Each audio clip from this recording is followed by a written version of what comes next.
அல்ஹம்துலில்லாஹி ரப்பில் ஆலமீன். அஸ்ஸலாத்து வஸ்ஸலாமு அலா சய்யிதில் முர்சலீன் வ அலா ஆலிஹி வ அஸ்ஹாபிஹி வ அஸ்வாஜிஹி வ அஹ்லி பைத்திஹி தய்யிபீன தாஹிரீன். அம்மா பாத். கண்ணியத்துக்குரிய பெரியோர்களே, உலமாக்களே, சகோதரர்களே, தாய்மார்களே, சகோதரிகளே, தம்பிமார்களே, அஸ்ஸலாமு அலைக்கும் வரஹ்மத்துல்லாஹி வபரகாத்துஹு. கடந்த வாரம் உலக அரங்கில் ஒரு பாரிய புரளி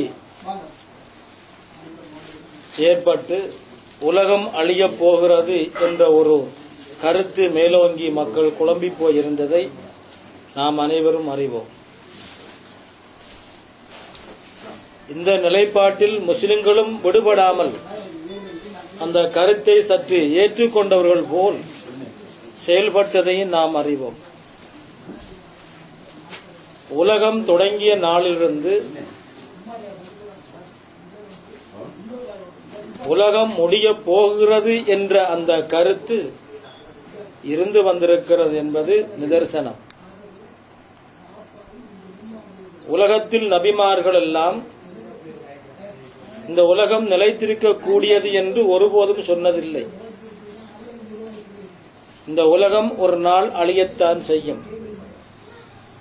மீண்டும் இந்த மக்கள், இந்த உயிர் பிராணிகள் எல்லாம் எழுப்பப்பட்டு விசாரிக்கப்பட்டு ஏனைய பிராணிகள் அழிக்கப்பட்டு மனிதர்கள் சொர்க்கம் அல்லது நரகத்தில் வாழ்வார்கள் என்ற அந்த இறை நம்பிக்கை கோட்பாட்டை சகல நபிமார்களும் மக்களுக்கு போதித்தே வந்தார்கள். ரசூலுல்லாஹி ஸல்லல்லாஹு அலைஹி வஸல்லம் அவர்கள் கடைசி நபியாக வந்தார்கள். அவர்களுக்கு பின்னால் நபி இல்லை. ரசூல் ஸல்லல்லாஹு அலைஹி வஸல்லம் அவர்களுக்கு பின்னால் இந்த உலகத்தில் அழிவு நாள்தான் இறுதி நாளாக வரும் என்பதனை ரசூலுல்லாஹி ஸல்லல்லாஹு அலைஹி வஸல்லம் அவர்கள் அதிகமாக வலியுறுத்தி கூறியிருக்கிறார்கள். சஹாபாக்களுக்கு மத்தியில் இந்த உலக அழிவு நாள் பற்றி மிக அதிகமாக அவர்கள் வலியுறுத்தி கூறியிருக்கிறார்கள். ஏதோ நாளோ அல்லது நாளை மறுநாளோ உலகம் அழிந்து விடுமோ என்று அச்சப்படுகிற அளவுக்கு இந்த உலக அழிவு நாளை பற்றி ரசூலுல்லாஹி ஸல்லல்லாஹு அலைஹி வஸல்லம் அவர்கள் கூறியிருக்கிறார்கள். கிரக மாற்றங்கள் வருகிற பொழுது, கிராணங்கள் வருகிற பொழுது, கால மாற்றங்கள் வருகிற பொழுது இவையெல்லாம் அல்லாஹ்வுடைய அத்தாட்சிகள், நீங்கள் பயந்து கொள்ளுங்கள், இதில் ஆபத்துக்களும் இருக்கின்றன என்றெல்லாம் எச்சரித்திருக்கிறார்கள். வானத்திலிருந்து இந்த பூமிக்கு அழிவு வரும் என்பதனை ஒரு சந்தர்ப்பத்தில் அல்ல, பல்வேறு சந்தர்ப்பங்களில் ரசூலுல்லாஹி ஸல்லல்லாஹு அலைஹி வஸல்லம் அவர்கள் வலியுறுத்தி கூறியிருக்கிறார்கள். இந்த உலகம் மனித வாழ்க்கையின் பல்வேறு கட்டங்களிலே பல்வேறு அழிவுகளை சந்தித்திருக்கிறது. பிரதேச ரீதியாக, தேசம் முழுவதுமாக அழிவுகளை சந்தித்திருக்கிறது. நமக்கு தெரியும், நபி நூஹ் அலைஹிஸ்ஸலாத்து வஸ்ஸலாமுடைய காலத்தில் இந்த சமுதாயமே அழிந்தது. அதற்கு பின்னால் ஒரு புதிய சமுதாயம் உருவானது. அந்த புதிய சமுதாயமும் படிப்பினை பெறாமல் மீண்டும் மீண்டும் இறை தண்டனையை, அழிவுகளை சந்தித்துக் கொண்டே வந்தது. இந்த அழிவுகளுக்கெல்லாம் பின்னணி காரணி என்ன என்று நாம் ஒட்டுமொத்தமாக நோக்குகின்ற பொழுது, அந்த காலத்தில் வாழ்ந்த மக்கள் அல்லாஹுவால் அனுப்பப்பட்ட நபிமார்களை மதிக்கவில்லை, ஏற்றுக்கொள்ளவில்லை.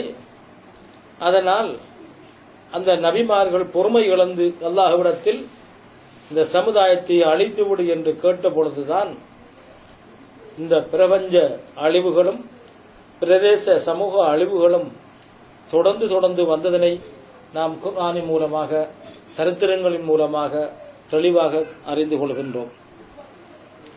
ரசூலுல்லாஹி ஸல்லல்லாஹு அலைஹி வஸல்லம் அவர்களுக்கும் அந்த சமுதாயம் பல்வேறு துன்பங்களை கொடுத்தது. அவ்வாறு கொடுக்கின்ற பொழுதெல்லாம்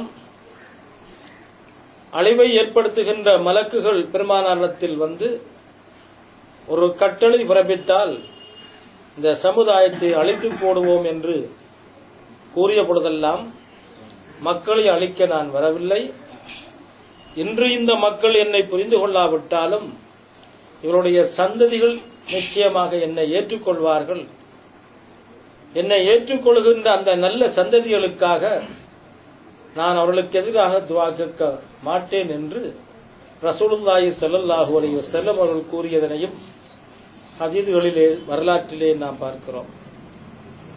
அல்லாஹ் தஆலா திருக்குர்ஆனிலே இந்த சமுதாயம் அழிவுபடாமல் பாதுகாப்பாக இருப்பதற்கு 2 காரணங்களை சுட்டிக்காட்டுகிறார். அமா கானல்லாஹு வஸிபஹும் வந்த ஃபீஹிம், நபியே இந்த சமுதாயத்தின் மத்தியில் நீங்கள் இருக்கிற வரையில் இந்த சமுதாயத்தை நான் ஒருபோதும் அழிக்க மாட்டேன். அவர்கள் பூமிக்கு மேல் வாழ்ந்தாலும் சரி, பூமியில் உள்ளே வாழ்ந்தாலும் சரி, அவருடைய வாழ்க்கையில் மாற்றம் இல்லை. ஆகவே அவர்கள் எப்பொழுதும் வாழ்ந்து கொண்டிருக்கிறார்கள். அதனால் அல்லாஹு தஆலா முந்திய சமுதாயத்தை அவருடைய பாவத்தின் காரணமாக ஒட்டுமொத்தமாக அழித்தது போல் இந்த சமுதாயத்தை அழிக்க மாட்டார். பாவங்களினால் தான் ஒரு காரணம், நல்லவர்களுடைய இஸ்திக்ஃபார் மற்றும் ஒரு காரணம். இந்த 2னுடைய காரணத்தினால்தான் முந்திய சமுதாயத்தின் அழிவு வராமல் இந்த உலகம் ஏதோ கண்ணுக்கு நிலைத்திருக்கிறது என்பதனை நாம் தெரிந்து கொள்கிறோம். பெருமானார் ரசூலுல்லாஹி ஸல்லல்லாஹு அலைஹி வஸல்லம் அவரிடத்திலே சஹாபாக்கள் வந்து கியாமத் நாள் எப்பொழுது வரும் என்று கேட்டார்கள். அப்போது ரசூலுல்லாஹி ஸல்லல்லாஹு அலைஹி வஸல்லம் அவர்கள் பல்வேறு பதில்களை கூறியிருக்கிறார்கள். ஒரு சந்தர்ப்பத்தில் சொன்னார்கள், இதா உஸ்னிதல் அம்ரு இலா கைரி அஹ்லிஹி ஃபந்ததிரிஸ் ஸாஅ, தகுதி இல்லாதவரிடத்திலே பொறுப்புகள் போய் சேர்ந்தால் கியாமத்தின் நாளை நீங்கள் எதிர்பார்த்துக் கொள்ளுங்கள் என்று ரசூலுல்லாஹி ஸல்லல்லாஹு அலைஹி வஸல்லம் அவர்கள் சொன்னார்கள். பெருமானார் ரசூல் அக்ரம் ஸல்லல்லாஹு அலைஹி வஸல்லம் அவர்கள் வஃபாத் ஆவதற்கு ஒரு மாதத்துக்கு முன்னால் ஜிப்ரீல் அலைஹிஸ்ஸலாத்து வஸ்ஸலாம் அவர்கள் வந்து கியாமத்தின் அடையாளங்களை கேட்டார்கள். அப்போது ஆடு மாடு மேய்த்தவர்கள், வசதி படைத்தவர்களாக மாடி கட்டி வாழ்வார்கள், செருப்பு போட வழி இல்லாமல் இருந்த பரம ஏழைகளும் செல்வந்தர்களாக மாறுவார்கள் என்று சுருக்கமாக சொன்னார்கள். இதனை நாம் பார்க்கிற பொழுது ஒரு சமுதாய மாற்றம் கியாமத்தின் முடிவுக்கு முன்னால் வரும். கீழ் சமுதாயம் மேல் சமுதாயமாக, மேல் சமுதாயம் கீழ் சமுதாயமாக மாறும் என்பதனையும், ஒரு பொருளாதார நிலை ஒரு மனிதனுடைய மாற்றத்தை ஏற்படுத்துகின்ற பிரதானமான ஒரு காரணியாக மாறி இருக்கும். பொருளாதாரத்தை வைத்துத்தான் ஒரு மனிதனுடைய மார்க்கத்தினுடைய நிலைகள் தீர்மானிக்கப்படும் என்பதனையும் நாம் இதன் மூலமாக தெரிந்து கொள்கின்றோம். பெருமானார் ரசூல் அக்ரம் ஸல்லல்லாஹு அலைஹி வஸல்லம் அவர்கள் இதை பற்றி நமக்கு பல்வேறு கட்டங்களிலே சொல்லி காட்டியிருக்கிறார்கள்.